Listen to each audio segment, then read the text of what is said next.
Okay, hi booktube, Aaron here, hope you're doing okay. It feels like it's been a little while since I've made a video, and it also feels like I've been saying that almost every time I've made a video, at least the last couple of times. But so far this month I've been doing a fair bit of travelling around, so that's kind of why I haven't been quite as active as I'd hope. But when I travel around I inevitably tend to find myself in bookshops. And so I've got a few books here that I picked up on my travels. It's a fairly hefty pile, but I think that's mainly due to the size of some of the books in there, so we'll get to them in due course. So, but yeah, let's start the book haul. So the first three here are all fairly substantial. They're all by Anthony Trollope. So over here on the bookcase just behind me, I've got Phineas Redux by Trollope, which is I think the third book in his Palliser series, and so I thought I'd look out for the rest of the series, and I managed to find the rest of it, although it's all in different editions. So we've got Can You Forgive Her in a Penguin English Library edition.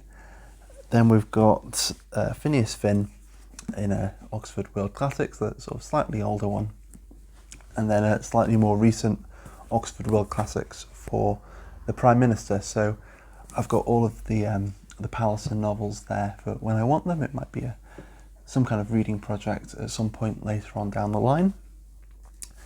Then the next couple are sort of collected works from a couple of authors that I do quite like but don't read nearly as often as I'd like to. So the first here is Edgar Allan Poe, The Complete Stories, in a nice, fairly tattered but I think still readable modern library edition. I really like modern library books, and I could do with picking up a few more. I do have his Tales of Mystery and Imagination up on the shelves, but it's a fairly old one and I don't get on particularly well with it for some reason. So I thought I'd just pick up, I don't know, it just kind of called out to me, this other edition. So we'll see if I'll end up reading a little more Poe in the future. We'll see. Then next up we've got some Oscar Wilde, so his complete works, quote unquote.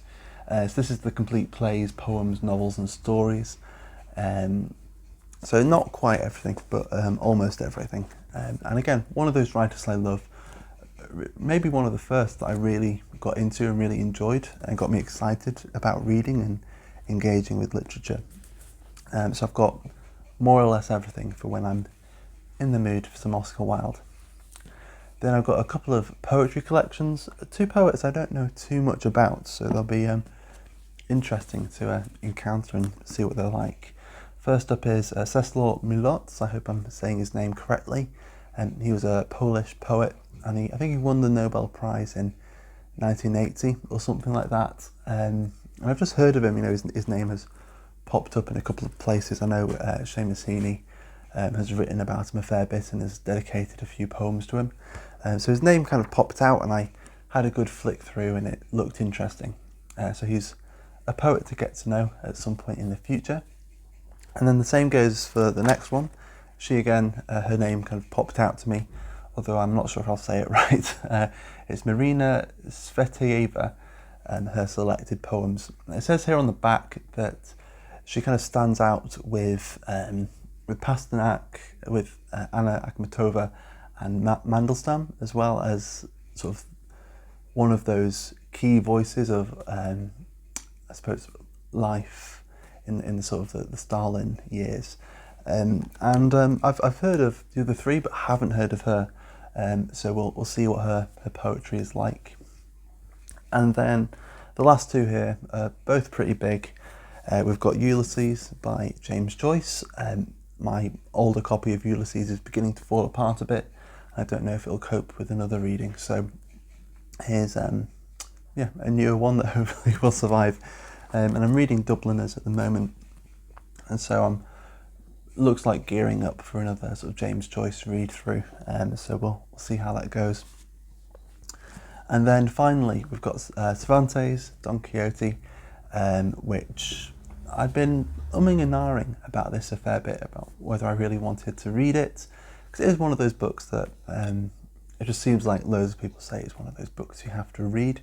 And I was, trying to weigh up whether it's something that I wanted to read, not just something I felt I should. And in the end, I found myself in a bookshop, and they had loads and loads of different editions of Don Quixote. And so I thought I'd just have a look at a few of them and see what I thought. And so I did the page 112 challenge, which, if you don't know, it's something I came across through Sean the Book Maniac. And instead of trying out the first page of the book when you're browsing, or if you're an anarchist, the last page of the book, instead, if you just go to page 112, which, you know, in most books is a nice chunk of the way into the book, and then just see what you think of that page. And I did that for a few different editions, a few different translations of Don Quixote, and this one, not only was it probably in the best condition, and in terms of font and things, I got on with it pretty well, but also when I turned to page 112, this was the one that made me laugh the most as well. So there we go, that's the last book here. So that's my book haul. I'll try and do a Steve pyramid. So we've got Cervantes' Don Quixote, we've got Ulysses by James Joyce, we've got the selected poems of Marina Tsvetaeva, we've got the collected poems of Czeslaw Milosz, we've got the quote-unquote complete works of Oscar Wilde, we have the complete stories of Edgar Allan Poe, and then I don't know if I'll be able to get the rest in. In fact, I don't know if I can hold these without either dropping them all or snapping my fingers. There we go. And then to finish off, we've got loads of Trollope. I think I'll leave it there. So thank you very much for watching, and I'll see you soon. Bye.